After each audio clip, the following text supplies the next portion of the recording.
So we're going to do Aikido. So we are not really going to do Aikido. Oh. Because you are all very experienced Raj Yogis. Yes? Yes? Anyway. Actually you are. But this session, I'm going to call it Foundation. And there are analogies with Aikido. And yesterday and the day before, we did Aikido of the soul in a way that's for people who are not very familiar with Raj Yoga. But all of you are familiar. So we're going to do the same sort of thing, but differently. And so the foundation of our Raj Yoga practice is knowledge. There are 4 words which you hear from time to time: Gyan, Yoga, Dharana, and Seva or service. So Gyan is knowledge, and Yoga is contact with God in a soul conscious state. And Dharana is making the concepts practical and real, so that it goes from your theoretical understanding into your blood and your breath and your feelings and heart and all this. So it becomes part of you. And then Seva is basically extending what you have out into the atmosphere, and then other people and the elements of matter, they receive it and they are benefited by it. So one of the things I've been doing while here in Helsinki is studying the Kalevala. So I'm going to bring in bits and pieces of Kalevala. Is that okay? Yeah. So one of the things is the big magician of Kalevala is, how do you call him? Vainamoinen. I can't speak properly Finnish, but you have to excuse me. And he's an artist. And Baba has said that all the deity souls are artists. That means you are artist too. And Vainamoinen is a singer. And he's a musician. So the things that people get from him more than anything is his music. So he got a harp made from the bones of a fish, which he made himself. And he made beautiful music with that. And everyone, all the people, all the animals, everything came to listen, and they all became happy because of his music. So this is Dharana. And then he got into trouble with some bad people, which always happens to all the good people. They get in trouble with the bad people, right? Actually, there's no good people and bad people, but you know, Aikido is about combat. And so life is also combat between the good and the bad. Yes? And so all the time there will be some opposition, obstacle, problem, someone, something, some circumstance will give you a hard time. So Wainamoinen got into a big storm, which was created by a different magician who wanted to give him trouble. And his harp went overboard, so he lost it. And so everybody was very upset about that. This happens to us. Sometimes we lose our music. And then we have to recreate a whole new harp. So his first harp was from the pike fish, and then he lost it. It went overboard on his ship. And so there's people down below, and they got it. And so they were not going to give it back, because why should they? So then he met a birch tree who was very upset. The birch tree got upset, yeah. The birch tree got upset because people were carving into it and taking branches to make the slappers for the sauna. And so a birch tree, it was cold, and all its leaves fell off, and so it was upset. And so Wainamoinen said, don't worry, you're going to be fine. So he took that tree and made it into a harp, another one. So then he got all the necessary equipment, and he began again to play his music. So this is symbolic of what happens to us in our yogi life. So when we finally get our harp, we look like nice, good yogis, and everybody thinks we're wonderful, marvelous, and fantastic. And then Maya comes along and messes it up. So then we have to start again and create new music, but that's okay. He only had to do it 2 times. We have to do it at least 2 times a day. But that's okay. So we have to understand the foundation well, because the foundation is what everything else stands on. So in architecture, when they're building houses and all, they give a lot of attention to the foundation. And there are stories in the Christian Bible about foundations. You might be aware about them. And a solid foundation is when you're on rock. So we're talking about making our foundation on rock. So good rock is granite. You know granite? And granite is made of fire. So if there's granite somewhere, you know that there's sort of volcanoes and things in the area, because you need fire for granite. There's different kinds of ways to make rocks, but for granite you need fire. So fire is one of the 5 elements: air, earth, fire, water, and ether. And fire refers to anger and different kinds of passion, right? So in Raj Yoga, as you know, it's connected with the Bhagavad Gita, yes?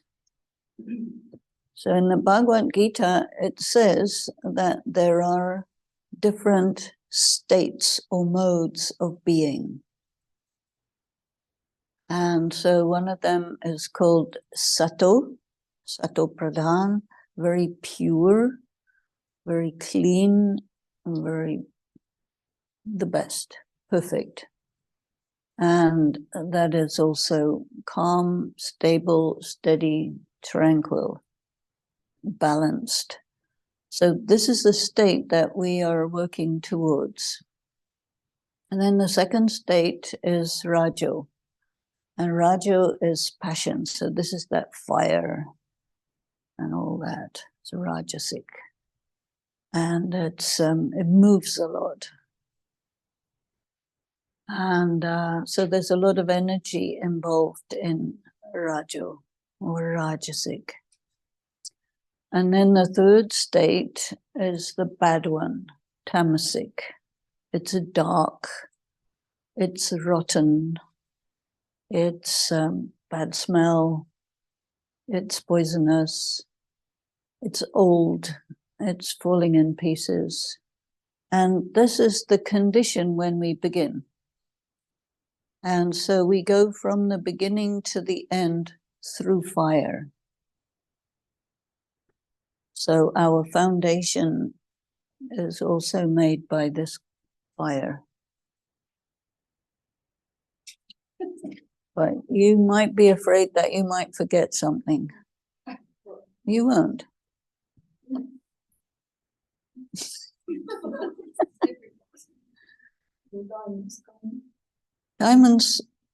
Diamonds are forever. Okay, I won't stop you, but sometimes you have to take a risk that whatever is happening here is going in and staying in. And you can always listen to it later.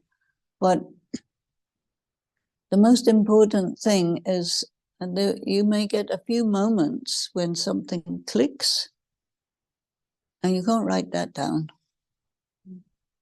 But those are actually quite important moments because you get it. And if you're writing it down, you won't get it. That's the danger. So actually, Baba used to tell people not to take notes. And he used to say that anyway, your notebooks, you won't read them. You might, but he says you won't. And they will disappear. And the the knowledge is like verbal and written. Then the yoga is your method of creating fire. And the dharana is what happens when something goes in fire. It becomes transformed. I'm back in the Kalevala. There's somebody called Elaine, how do you call him? I never get his name right. Layman Kela. I have to write these down and leave them in front of me. He's a blacksmith. So he's always dealing with fire, and he's making swords and stuff like that. And he always uses gold, silver, copper, iron. Isn't that interesting? The same as Baba, he uses gold, silver, copper, iron. And when Layman Kela makes anything, it always has gold, silver, copper, and iron in it. He never makes something with only one metal. He uses all the metals together. And we are also gold, silver, copper, iron. Many BKs, they just want to be gold, no silver, copper, iron. Is that right?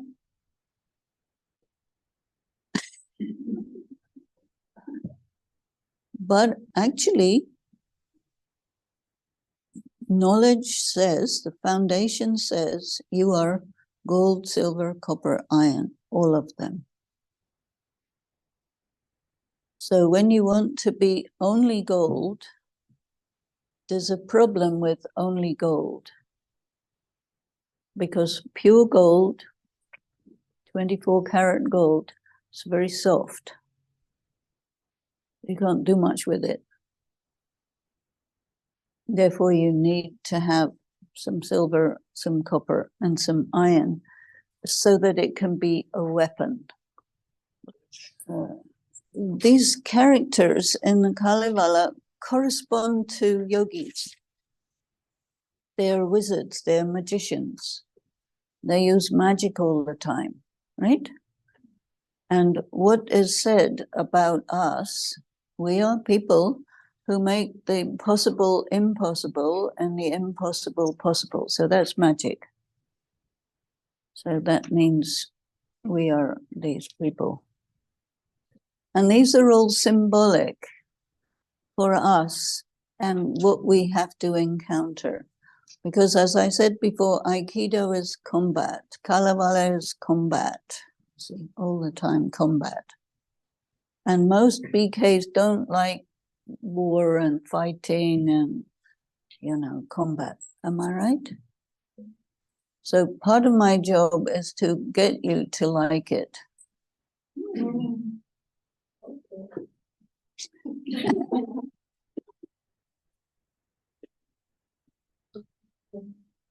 If you think about our foundation being made out of fire, right? The passion. Why do you come in Gyan? Not because of being passive. You come in Gyan because you have an unfulfilled desire for truth. Yes? So this unfulfilled desire for truth is an energy that motivates you on your quest for truth, right? So that's passion, that's fire. And the thing about fire is it's highly destructive of combustible material.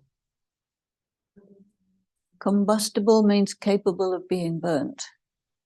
So if you want to build a fire, you put wood, straw, cardboard, whatever gets burnt. And if you put metal in, it'll get melted, but it won't get burnt. And when you want to get pure gold, you put the metal, which is a mixture of various metals, gold, silver, copper, iron, into a crucible, and you put it in fire at pretty high temperature, and then all the impure metal goes out, and you're left with gold. So this is one of the definitions of yoga.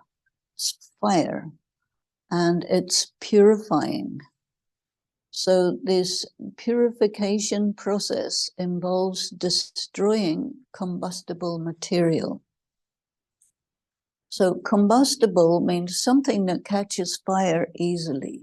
So in you, what catches fire easily is if you get offended by something, it makes you angry, right? Or sad, or it produces an emotion. So emotions are different levels of fire. In the Gita, the emotions are compared with wind. So you also have storms which are made of wind.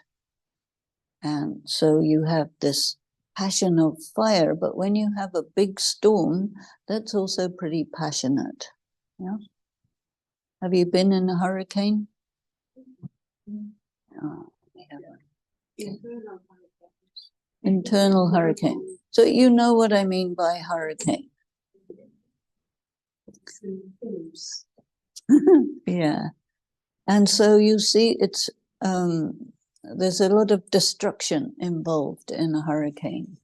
And when you have an internal hurricane, you feel like your whole self is getting destroyed. And so this is all part of the process. So the foundation has to be strong, good igneous rock, so that what you build on top of that foundation is solid and doesn't fall down. If you build on sand, it will not be strong, it will fall down. Or you build on mud or something like that, it won't work.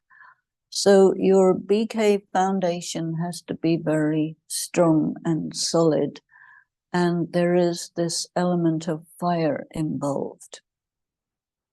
So you have to look, first of all, in yourself and see what is combustible. Means what provokes emotions that make you out of control. So You all heard the Murli today, I suppose. And Baba talked a little bit about desire. That this desire is really the thing that provokes it. And not just desire, but thwarted desires or unfulfilled desires. Sometimes you can talk about expectations. So desires and expectations are similar because they're about what you think should come to you, but which doesn't come, and then you have an emotion about it. So that's combustible. When you start Raj Yoga, you start from a tamal pradhan state.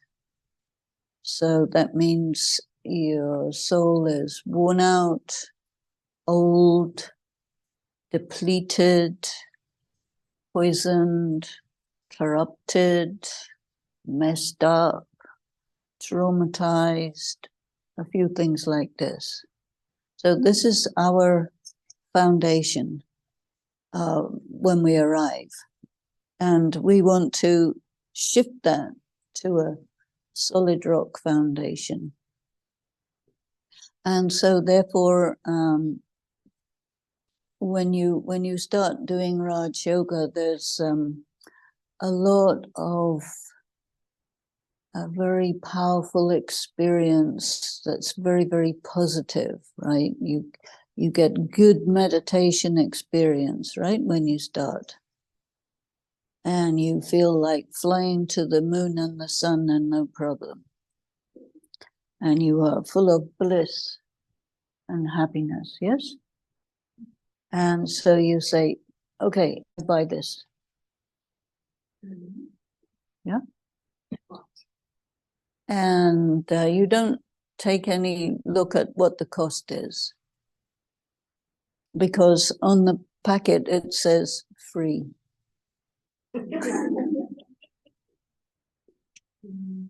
So you say free, and it's free, and it's wonderful, marvelous, and fantastic. So you go for it. And then you begin to encounter a few attacks from our good old friend Maya, right? So then you find every so often you can't meditate, yes? And then you think, oh my God, I can't meditate anymore. What happened? I must be a bad BK. You see, so then you begin the process of faulty logic. You say, if I can't meditate, it means I'm a bad BK. That's faulty logic. If you can't meditate, it means you're encountering resistance. That's very different from I'm a bad BK. So it becomes very important to ensure that one is not doing faulty logic. Where does faulty logic come from? It comes from what I call the religious attitude or the religious approach.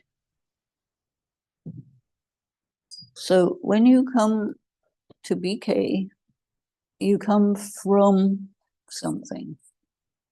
And anyway, all of us are born into a social culture which has religious components in it. And so this is where you come from. And so the socio-religious cultural environment is full of messages about what's good and bad. And you assume that those messages are correct. But when you come into Gyan, you gradually come to understand that it's actually not like that. But it takes time before you gather the clarity that good and bad is not what the religio-cultural context tells us. Because the world of the culture that we're born into is biased in favor of some people and against other people. It's not a level playing field. It's not equitable. But it tells you it's equitable. So there are lies involved. So you need to understand about lies. And if you read the Kalevala, you find that all the best people lie a lot. The good people and the bad people, they all do a lot of lies. Is that interesting? Did you know that? So why is that important? It's important because you need to be able to distinguish between when someone's telling the truth and when someone's lying. So you need to have this sensitivity to the sound of truth, because when somebody is telling you a lie, the music of it is out of tune. And so you can tell this doesn't sound right. And when truth is told, it sounds right. This is why there is a saying, the ring of truth. So when Baba presents the knowledge to you initially, when you first come, you say, sounds right. Right? Feels good. Feels good. Feels good. Sounds good, feels good. It's got that vibration. And you go for it, not because you can figure it out, but because it sounds right and feels right. So you're not using your analytical capacity to evaluate Baba. You're using your mind and your heart, because your mind and heart can recognize if it sounds right or it doesn't.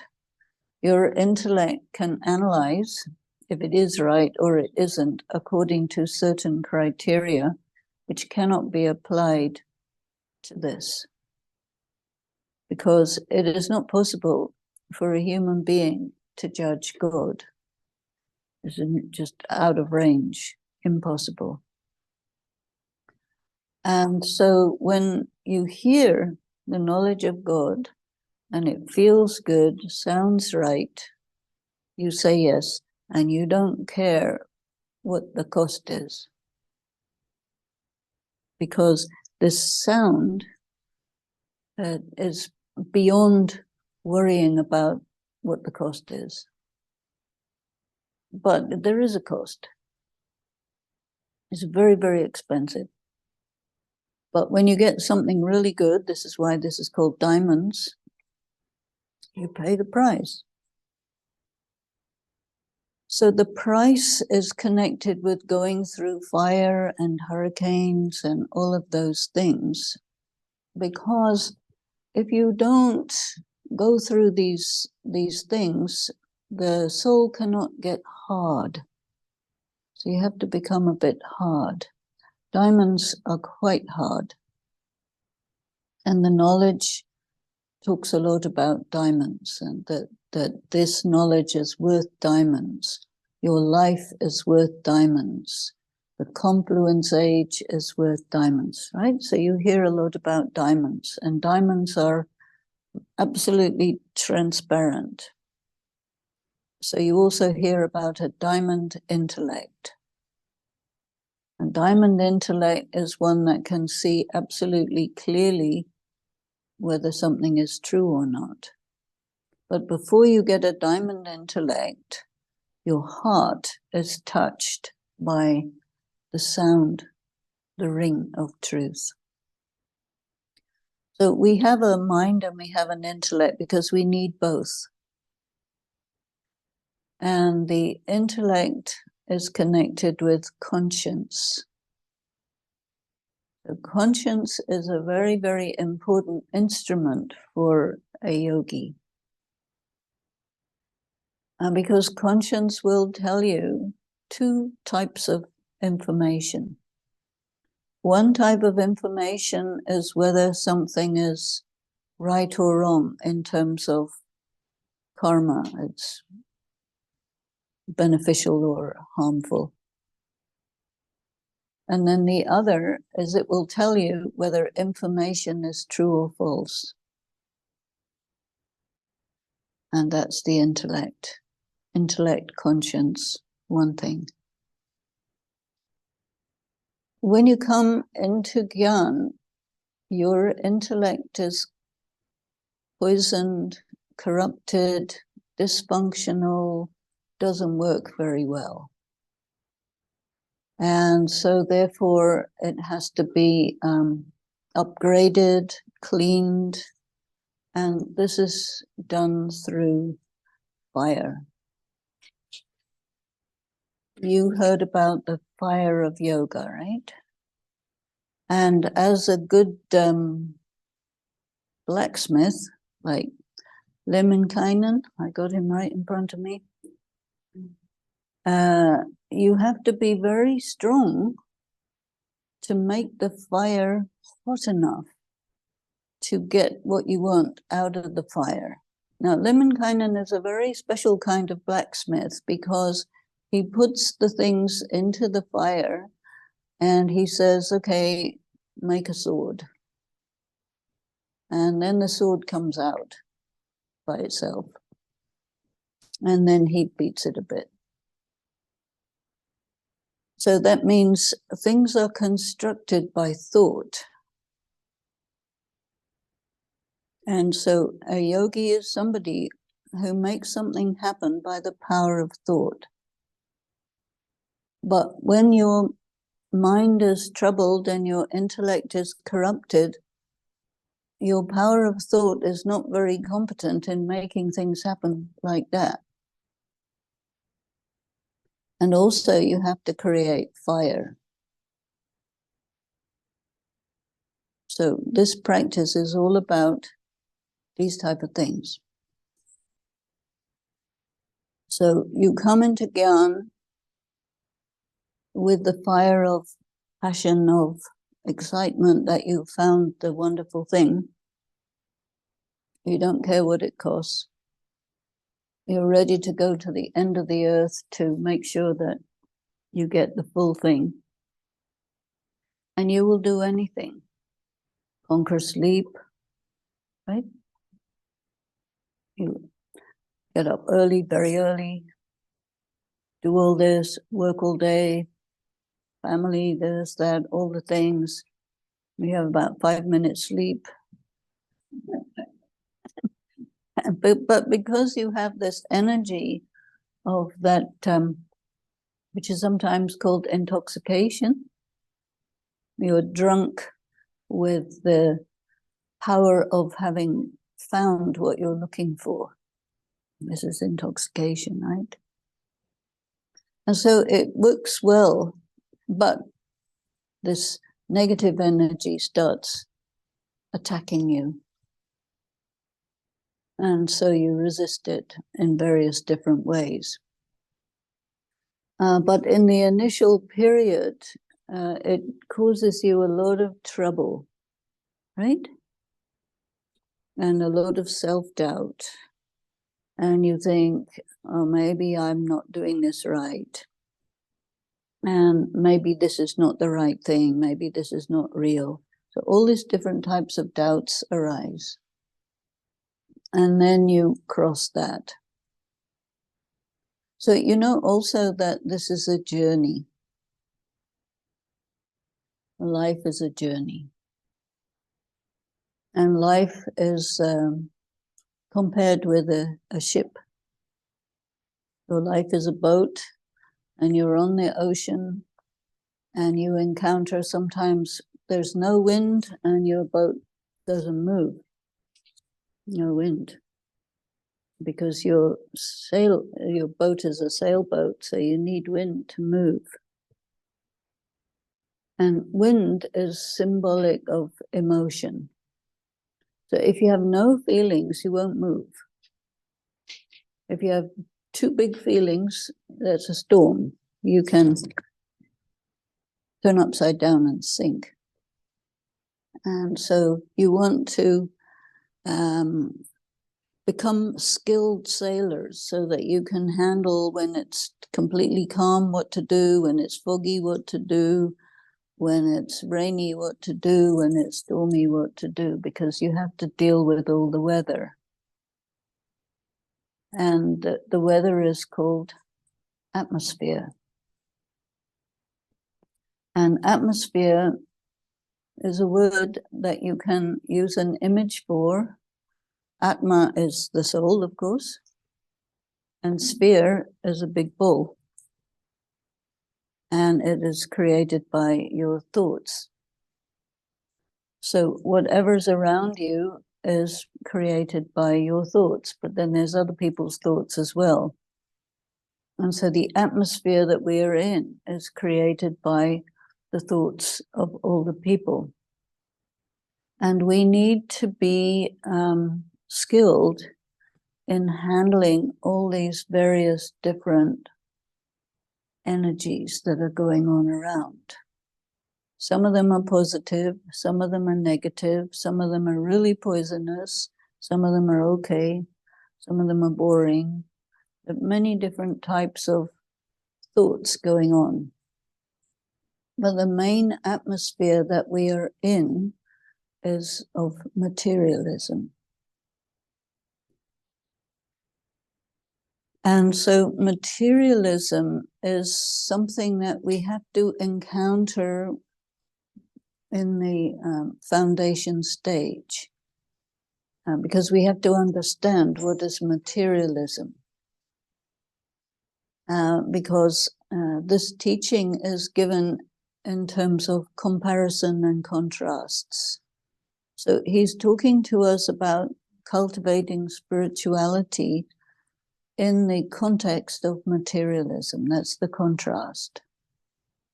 He talks to us about soul consciousness and body consciousness. So you come into Gyan, everything is wonderful, marvelous, fantastic. You encounter a few storms of Maya, but basically he says, okay, now this is a school, you have to study.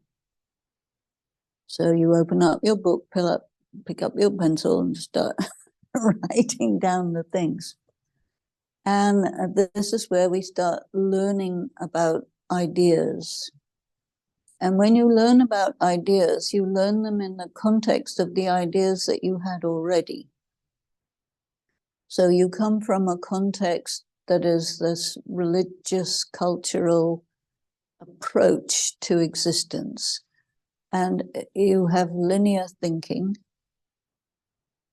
Your ideas of good and bad correspond to the religious scriptures and the legal system and the government and the educational system, which is emphasized and underlined in the media and people's conversations and culture and art, and all of these things give you a message or a narrative that is consistent with this approach, which is called materialism.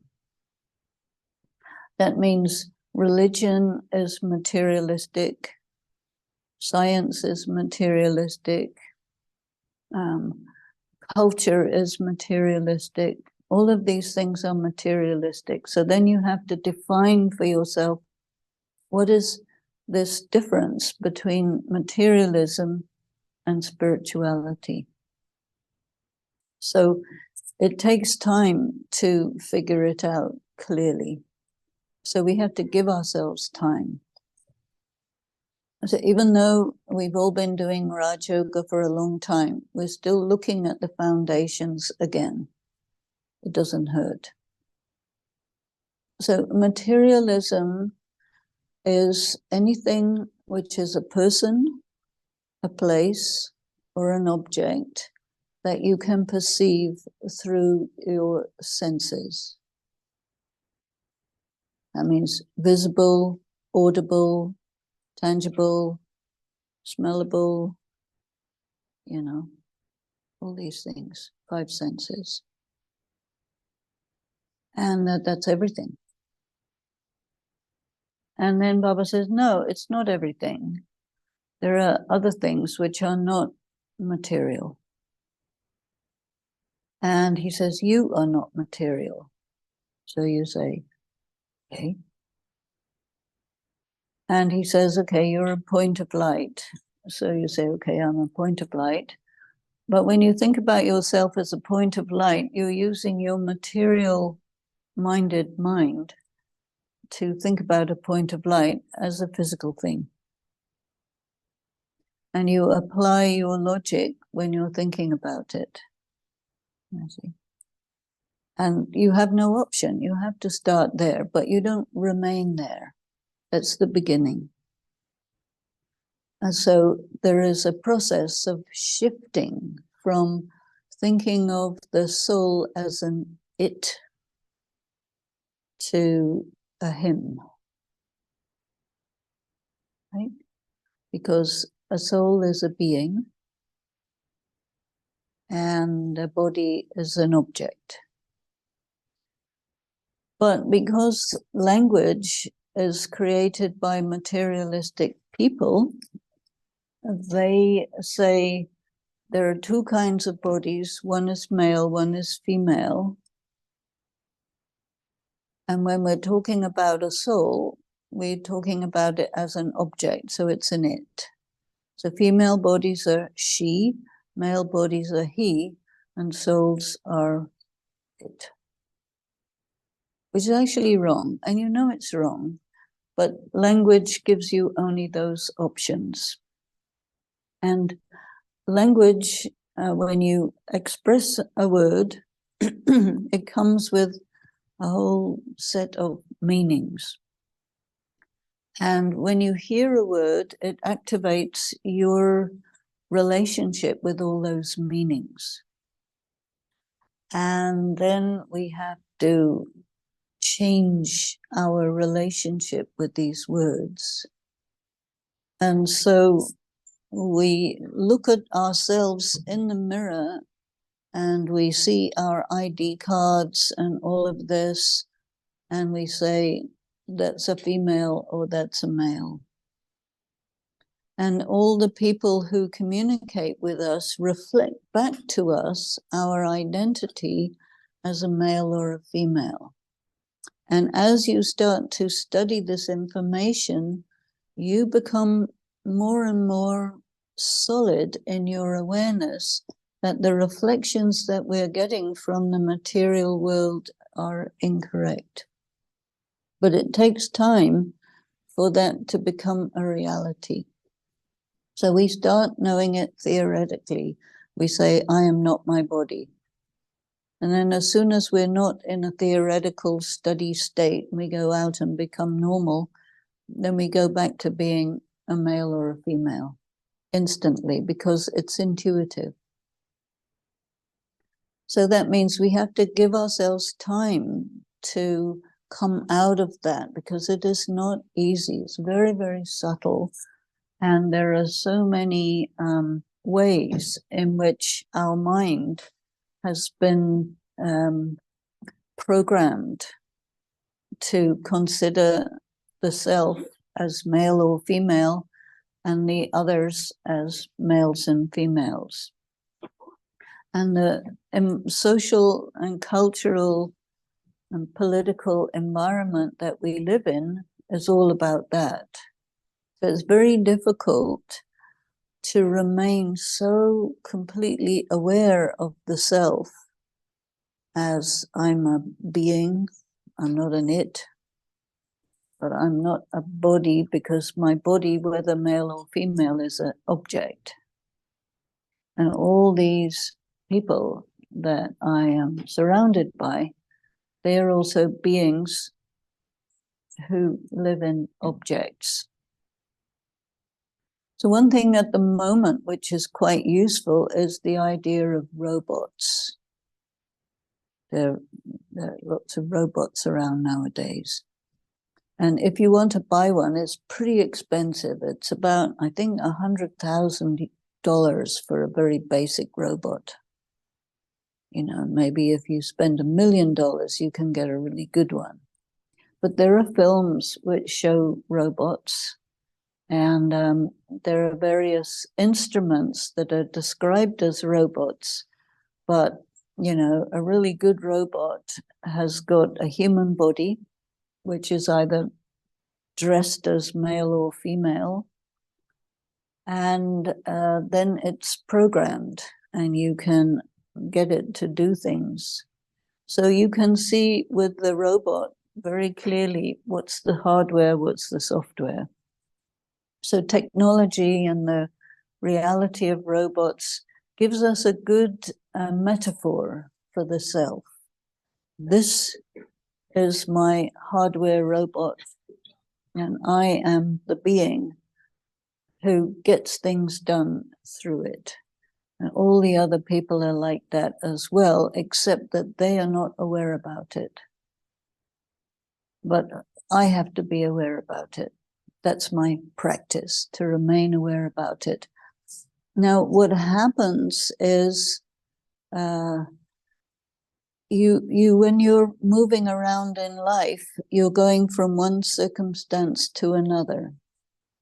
And every time you're in a circumstance, it triggers associations in your mind.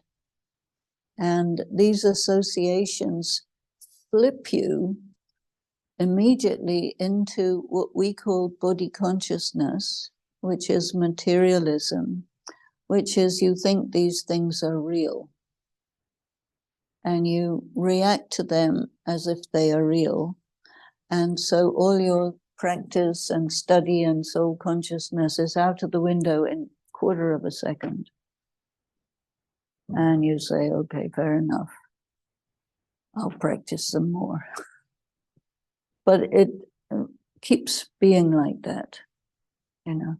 It's very, very rare for you to find a BK who is soul conscious when not in class. Because we're hearing about it in class all the time. And because we're hearing about it, we set ourselves according to that. So that's very good.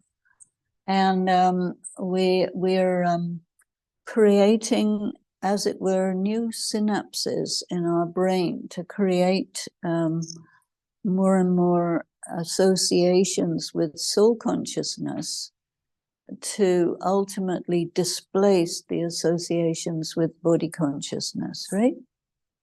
And then gradually we get a few moments in life where we look at ourselves and we say, hey, self, that was good. You were soul conscious for the last 15 seconds. That was very good, because it was spontaneous, automatic, right?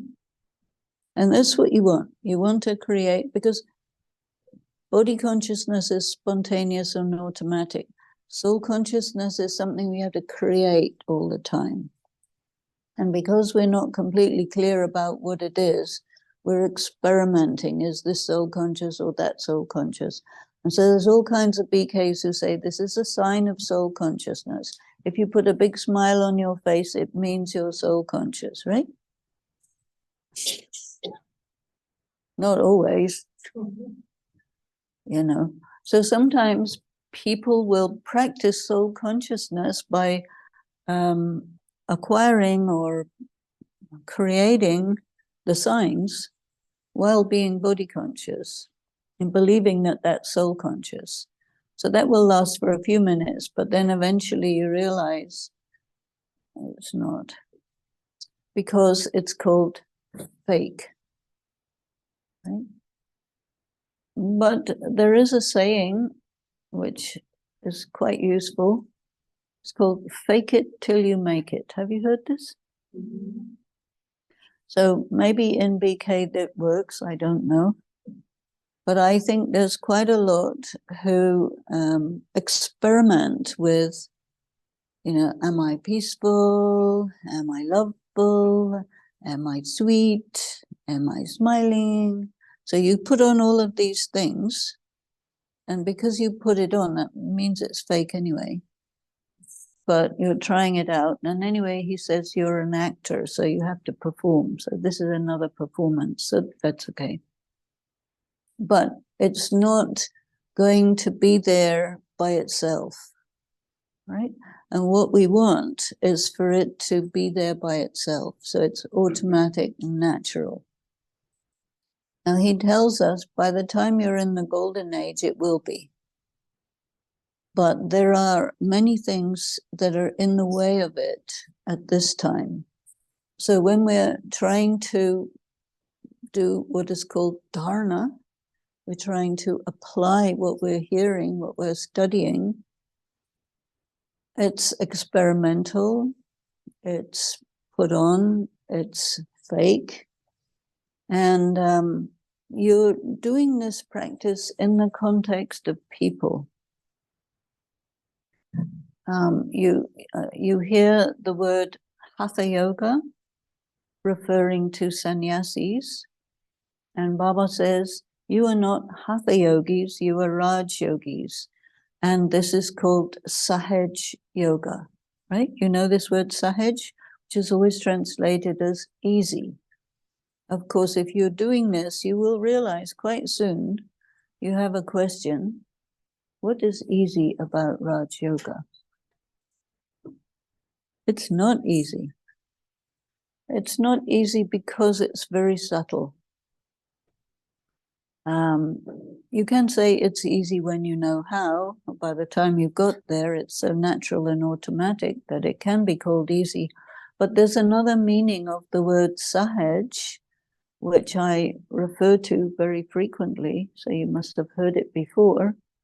And that is, in comparison with the hatha yogi sannyasis, this is done in the context of people. So sahaj means in the context of people.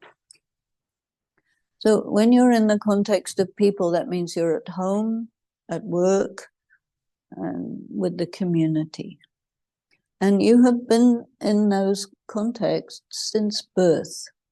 And not only that, since many births, you see. Because he tells us you have been body conscious for 63 births. So your sanskaras of body consciousness are very well established. They're automatic, they're natural.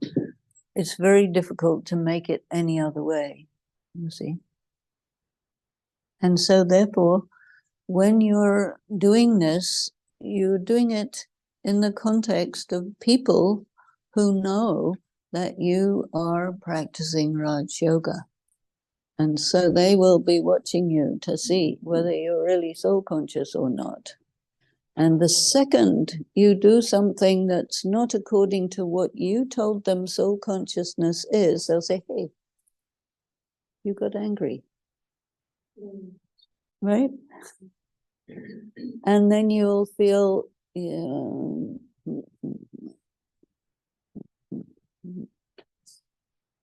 yes, I did. But you could have this but. And and you keep believing that for a good while. And then eventually you say, you know what?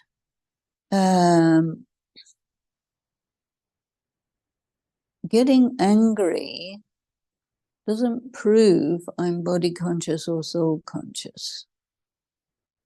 It's something else. Because body conscious is when you have no control over your emotions. And you can get angry if you want to be. Right? There is appropriate. And then Baba uses a different word for it. And he calls it determination.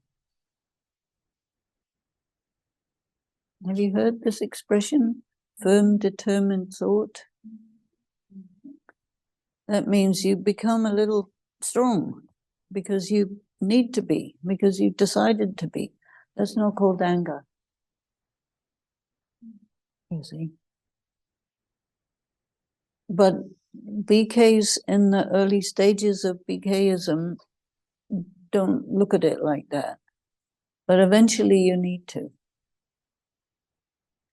And you need to understand that anger is an emotion that overtakes you that you don't have any control over. And that's where it indicates that your power is weaker than this emotion, which is provoked by some sense perception with associations that is stronger than your yoga power. That doesn't make it a vice. So then you need to start using language very, very more precisely. The reason these are called vices is because they call them vices in the Bhagavad Gita. And the reason they call them vices in the Bhagavad Gita is because the Bhagavad Gita was written by the sannyasis who don't know anything about Raj Yoga because they do Hatha Yoga. And so you need to factor this into the equation in order to move from the foundation stage to the next stages. And so this is why I think it's time for us to move forward, yeah? Our next session is called Moving Forward. But we're still in foundation. But I just want to put these things in this way so to see if you're following my line of reasoning and all that. Because I think for all of us, we've been doing this for quite some time, and many BKs have been saying that they feel that they're not able to move forward as they would like to, as they expect to, as they have been led to believe that they will, and there may be something that we can do to clear the road so that we can move forward. And in my churnings, I have been looking at the material that's in the Murlis, which is quotations from the Gita. And there's a lot, you see. And you know that Baba tells us, Shiv Baba through Brahma Baba tells us that he is giving us the original knowledge of the Gita. And that the Gita that you can get in the shops is a falsified Gita, which means we need to know which particular bits of the Gita are true and which are false. And for that we have conscience, intellect. So he tells us that as you progress with this practice, your intellect gradually gets hardened into a good diamond that can see clearly. And the function of intellect is reasoning. You are able to use logic in a logical way and perform reasoning, so you arrive at conclusions that are valid and that you don't use faulty logic. So one of the things I found over quite some time is that many BKs cause themselves a great deal of suffering by using faulty logic. So I thought, we don't need to do that. Then I thought, it's very important to know the difference between valid logic and faulty logic, because when Baba's teaching us, he is actually teaching us how to think in a logical, coherent, consistent manner where everything fits together properly.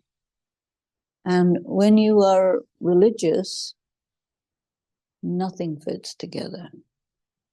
It's full of incoherence, inconsistency, self-contradiction, punitive attitudes, and stuff like that, which makes people suffer.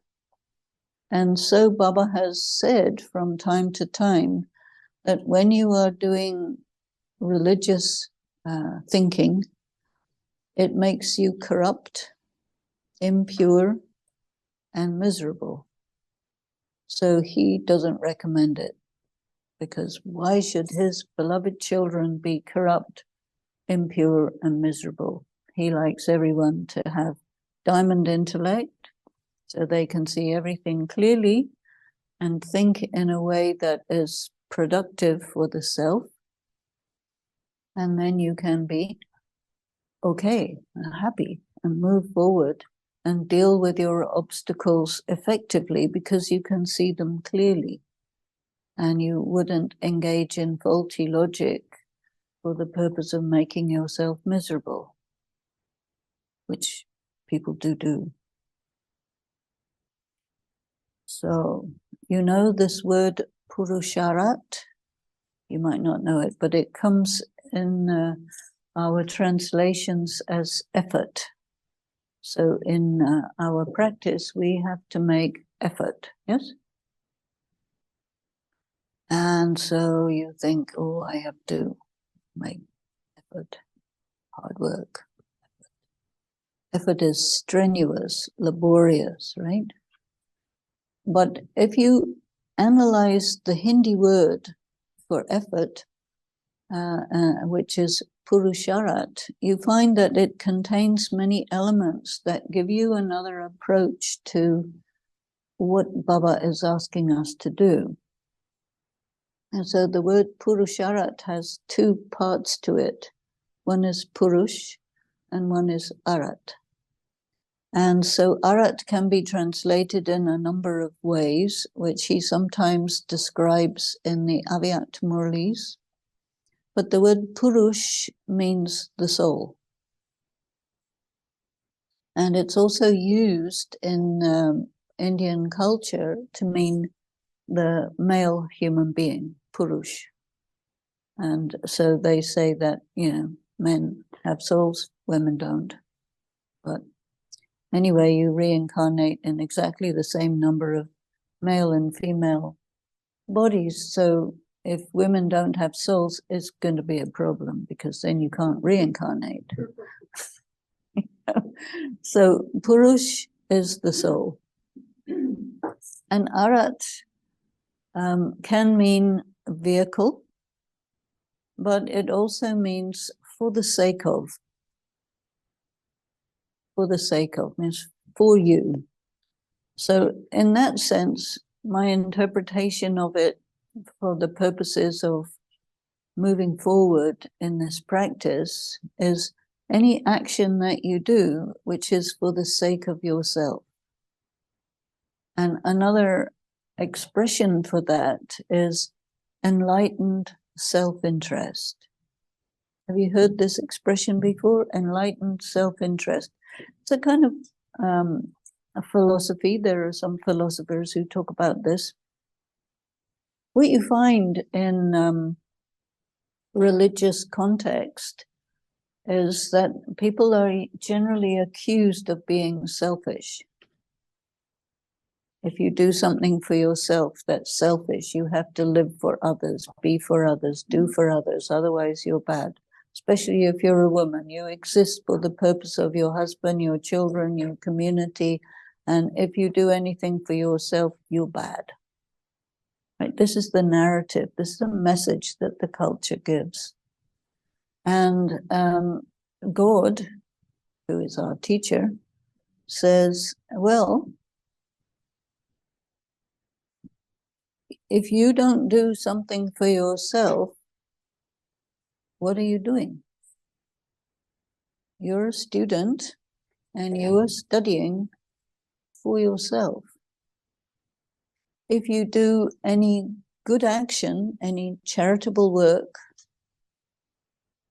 you are not doing it for others. They may benefit secondarily, but primarily you're doing it for yourself. Do not be under any illusions about that. So we talked earlier in the day about illusions and delusions. So doing something benefit for somebody is an illusion. You are doing something good for somebody, no doubt, but it's much more good for you than it is for them. Because when you do something good for you, you are raising the quality of your being. You are doing pure karma, which is benefiting yourself. You are enriching your soul. And because your soul is depleted, corrupted, etc., God comes and teaches because you need it. Your soul needs to be benefited. And so a Raj Yogi does everything they do for the benefit of the self. And when you hear the word Purusharat as effort, you don't get the idea that you need to be doing something that's good for yourself, right? You get the idea that you have to do hard work. It's a different energy. But when you have to do something for yourself, you have to go against the message that doing something for yourself is selfish. So you have been conditioned and, you've been told, trained that if you do something for yourself, that's bad, you mustn't do that. So you have to counteract that message, counteract that training, and understand that you must do good for yourself. You are not responsible for the troubles of the world. The world is responsible for that. And who can sort it out? Not you. God will sort it out. You do have responsibilities, and so you have to understand what is your social responsibility. And your social responsibility is actually different from what the society tells you it is. And so Shiv Baba clarifies what your social responsibility is, and to stay within the limits of that and not go outside it. Because if you go outside it, then you are damaging yourself. And so he talks about accurate karma. Accurate karma means you do what you're supposed to do. You don't do more, you don't do less. Accurate. You see what I'm saying?